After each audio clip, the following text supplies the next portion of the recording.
Jimmy Butler has officially requested a trade from the Miami Heat, joining the likes of LeBron James, who also left the team in less than stellar circumstances, and even Dwayne Wade, who before joining later on in the 2000s, in the late 2010s, he was also almost forced out by the organization, specifically by Pat Riley. So it begs the question, do we have a Pat Riley problem? My name is Manuel Buroz, and on this episode of Heat Digest, we're going to talk about exactly what the Pat Riley problem might be, and if we actually have it, or if it's just a case of no one or not everybody is a Pat Riley guy. But before we do that, let's make sure that we're continuing to subscribe to the Heat Digest community. As you guys can see, almost 83% of you guys are coming back on the regular but are not subscribed. So we definitely want to get that number up, or get that number down, and get that subscribe number up, especially with what we're in right now, which is an interesting time where we might feel like we have a superstar issue or superstar issues. Again, Jimmy Butler, LeBron James, Dwayne Wade are the biggest names that have come through this Heat organization that have also left the Heat organization, even in Dwayne Wade's case, where he was drafted by the team, where he was the face of the franchise for years and years and years, bringing, of course, the first championship along with Shaq and the crew back in 2006, but he still left on less than stellar terms. And now when we look back at it, when we look at the latest kind of issues with Jimmy Butler, this is a quote from Pat Riley himself on the new player empowerment generation. Quote, "I would handle things differently. Content is king," end quote. And it really shows the light on what exactly is going on with Pat Riley and these new, younger, more just different generation of superstars that he has to deal with, whether it's negotiating, whether it's trades, whether it's trying to call some guys out, which we have seen in recent years, and it just not work. Yes, you do have situations like Tyler here where he called him out last year going into the offseason, and he's come back with arguably his best season in his entire career with the Miami Heat, and he'll probably be, or has a good case of being an all-star or an all-star snub if he does not make the final cut. But at the end of the day, this is, again, the third superstar now where it's happened. When you have some of the best in the business and you can't not just retain them but bring in help, that is also something that we have to consider, which has kind of started this debate around not just, Heat Nation and Heat fans, but just overall in the totality of the NBA world on whether or not Heat culture is going to be okay. Paul Pierce was on record saying Pat Riley is slowly killing Heat culture. With this new generation, things have changed. He ran Shaq, LeBron, Dwayne, and now Butler out of town. Heat culture lives and dies with Pat Riley, and he needs to change or else. I completely agree with Pierce on the sense of Heat culture is Pat Riley. Pat Riley is Heat culture. No one's debating that. No one's going to argue that. But we have to understand that this is a new generation, and these superstars, they just operate differently. They are not built from the same foundation. They're not cut from the same cloth that Pat Riley was back when he was coaching. Back even in the early 2000s when he had Dwayne, when he had Shaq, when he had all these players, it's a lot different now. These young stars are really, really, really just a new generation, a new breed of superstars. So you have to handle it as such. You can't necessarily be so confrontational and so aggressive and so just demanding with these players, because they're not afraid to simply say, I don't like to be here. I don't want to be here. I'm going to go find somewhere else. I'm going to go play for somebody else.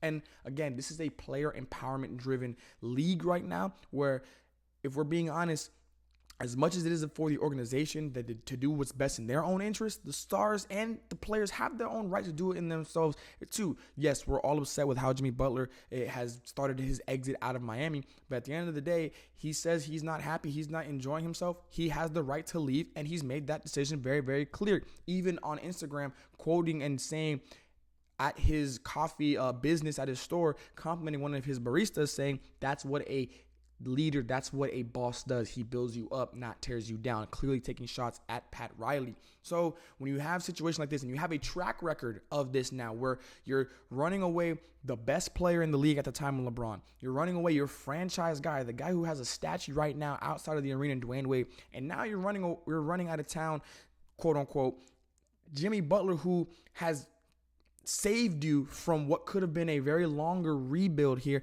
as we're going to talk about here on this next part of the episode, where things could have been a little bit different if it wasn't for Jimmy Butler. The question becomes now, is it time? Is it time for Pat Riley to move on from being a part of the Heat as a full-time, basketball operations, general manager kind of role here where he has final say? Everybody knows that he is at the top of the pyramid, at the top of the organization when it comes to basketball decisions, and rightfully so. He's been one of the best executives ever in the association. He'll go into the Hall of Fame as an executive. I'm sure of it, no doubt about it. He's brought 3 championships to Miami. He's brought multiple finals appearances, multiple ECF appearances. He has always built. And the thing that we love about Heat culture, we don't really rebuild. We don't really go into the draft. We don't really tank and try and get good draft picks. We build around the margins. We're always competitive. We always want to be in the playoffs. We always want to be able to get to the final 8 in the postseason and see whatever happens, make it as far as we can, and then we retool and refocus for next year.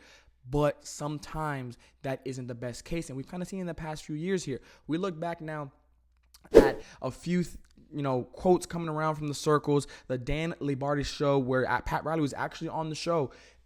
Dan, quote, is saying, the problem that Pat Riley suffers from is making overachievers. The relationship worked the best it could have. Jimmy Butler bailed Pat Riley out of Whiteside and Waiters, end quote. And obviously there he's referring to the fact that Pat Riley, he was not in the best situation when we were talking about, what the team was looking like. Everybody remembers the Dion Waiters, Hassan Whiteside, Tyler Johnsons of the world that were kind of holding a lot of the money. And we understand that at the time, Whiteside was looking like a promising young player. Waiters was coming to his own. And we liked the team. We enjoyed watching them, but we knew they weren't a championship team that could compete in that NBA at the time. Jimmy Butler comes. Jimmy Butler's pretty much gifted to us by the 76ers, and he turns this organization from a playoff team that is going to be a tough out to a dark horse to make the postseason, a very, very exciting thing to watch, and ended up doing so. And like was said in the quote,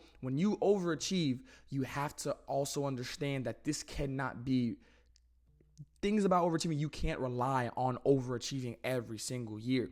The fact that we did it multiple times is already an accomplishment in itself. Again, the performances that Butler put on, the performances that the Heat players put on, some of which are not here anymore. Talking about Gabe Vincent, Max Strus, Caleb Martin. Players have gone on, and some of them, they're in better situations or in good situations and winning. Max Strus in Cleveland. Caleb Martin might not be winning in Philadelphia, but he's getting the minutes and touches he wants. Some players obviously haven't thrived past Heat culture, but at the same time, we are still in the same situation. And we understand that Jimmy Butler probably did not handle this the best way he should have. But as much as we all agree with that and that the situation could have been handled better, Gilbert Arenas kind of said it perfectly. Talking about Pat Riley's bigger than you ego, quote, you can't pretend you're bigger than LeBron. LeBron leaves, this crashes. Jimmy gets you to the chip. If he tells you bring me 1 star, you bring him 1 more star. And obviously, if you guys know Gilbert Arenas, he definitely said a little bit differently than that, but the premise still stays the same. If Jimmy Butler did come to you and say, hey, we need to make moves, you need to help get me 1 more star, not saying you got to give me the best player in the league, not saying you got to give me the best young player that's coming up in the league, but you just got to give me 1 more star that we can do this. I can understand a little bit why some people are calling for maybe not Pat Riley's job, but Pat Riley to change things up. I think a good example of this kind of comes to different situation, obviously not the same role. Tom Thibodeau in the early 2010, 2011, he was crucified for, the Derrick Rose injury, for playing his players into the ground on a regular basis to the point where there was some injuries and some problems come postseason time. Oh, nobody argued that. The numbers proved that his teams always had their starters play the most minutes. His teams never really used their bench, and sometimes that hurt him. But now you look at Tom Thibodeau, he adjusted. He understood that this is a new generation of, load management, of players not wanting to play back-to-backs, of players doing other things and all this other stuff. And whether or not he agrees with it, whether or not it's the right thing to do, he had to change if he wanted to stay in the league and be a part of this new generation. Sometimes you don't want to be. Again, Pat Riley's been a part of this league for years now. Pat Riley is arguably one of the faces of the NBA. When we talk about totality and ambassadors, you go around, you see him, you know who Pat Riley is, even if you're not necessarily a die-hard NBA fan. But with that being said, you have to change with the times, or the times are going to go right by you. And arguably, you can make a case right now. The times have gone past Pat Riley. I think Pat Riley is still, again, one of the best executives in the association. I think he doesn't have to step off. I don't think we have a Pat Riley problem. I think Pat Riley has a problem of being in the in-between right now of, do I change how things are run? Do I kind of not bend or give in to these young players, but understand that these players, they are the face of the league. They are the best players in the association. So I can't necessarily come at them and say it's my way or the highway, because now the highway is looking real enticing and real just inviting for these players, because they can still get their money, because they still have opportunities off the court to get their money, because they still have a team or plenty of teams that are willing to not even forget money, but just give them what they want, which is somewhere to be, somewhere that they feel like they are desired, and somewhere that they feel like their voice is heard. These players are the ones that are going out there every single night and putting out there for not just the organization, but for the fan base, for everybody around them.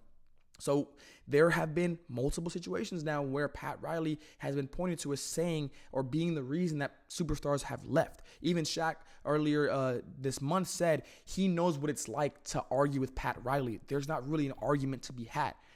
In the end, I don't think there's a Pat Riley problem. Like I said, I think Pat Riley has a problem in front of him. And if it doesn't change, again, Jimmy Butler, we all know Jimmy Butler's reputation. We all know he is one of the most hard workers. He's going to do things his way. He's going to be very stubborn. He's going to be all this kind of stuff.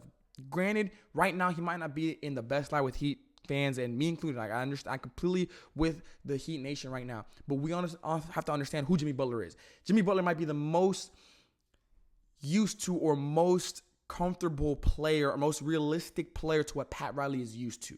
Again, knowing when he came to Miami, we all thought this is a match made in heaven, and it worked. We can't sit here and say it didn't work. It worked. You got to the championship multiple times. You got to the ECF multiple times. Why could you not finish the job?